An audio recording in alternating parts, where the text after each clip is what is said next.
So I was very intrigued by the chairman's chart earlier about productivity.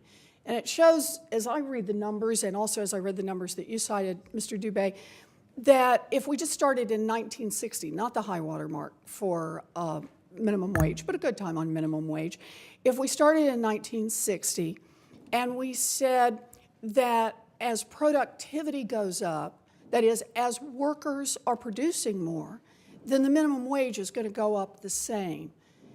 And if that were the case, the minimum wage today would be about $22 an hour. So my question, Mr. Dubé, with a minimum wage of $7.25 an hour, is what happened to the other $14.75? It sure didn't go to the worker. Thanks for the question. That's correct. Since early 70s, what we have seen is a divergence in the prosperities of different sections of our population. So, for instance, had the minimum wage kept pace with productivity since 1960, you're correct, it would have stood around $22 an hour today. Now, the answer to your question, who got the other $14, we can answer with the following comparison. Had the minimum wage grown at the same pace at incomes going to the top 1% of the taxpayers, the minimum wage would have stood at $33 an hour before the recession in 2007. Dr. Dubé, in the studies of what happens when minimum wages have been raised, and you've done the county-to-county matches, were restaurants included in the employers in the measurement of whether or not people were laid off? Restaurants were one of the primary samples that we looked at because of the high incidence of minimum wage workers. And again, restaurant employment in response to the kind of minimum wage changes did not respond on average. Now, again, is it possible that a single employer didn't lay some people off? Is it possible some employer didn't actually expand? That is difficult to say. The point I'm making is on aggregate in the restaurant industry for the kind of minimum wage changes we saw, we did not see employment change noticeably. Okay. During my Senate campaign, I ate a number 11 at McDonald's many, many times a week. And I know the price on that one, $7.19.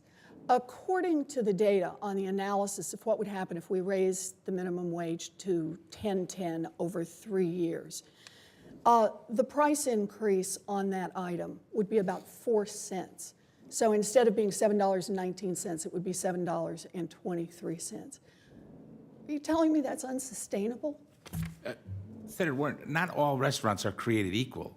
I'm in the full-service restaurant business.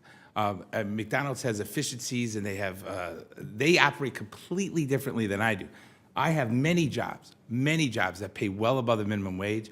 We have a retirement plan. We offer health insurance to our salaried employees.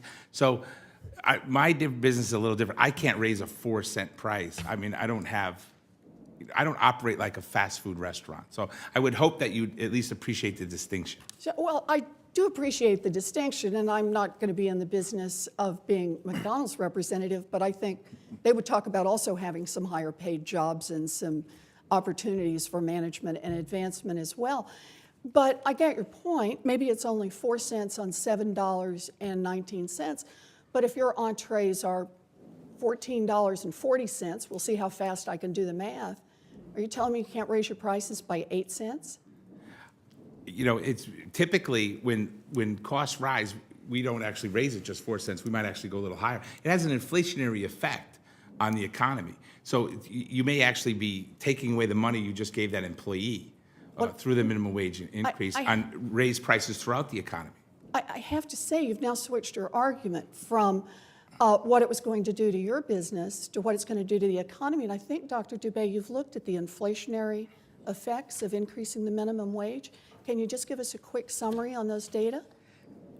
I think it's uncontroversial amongst economists that a minimum wage increase of this sort would not have a noticeable impact on the overall price level because it's just the math doesn't add up. The number of people who are getting the raises is not enough for it to show up in some kind of a wage price spiral. So the effects on overall price level, very small. Thank you very much.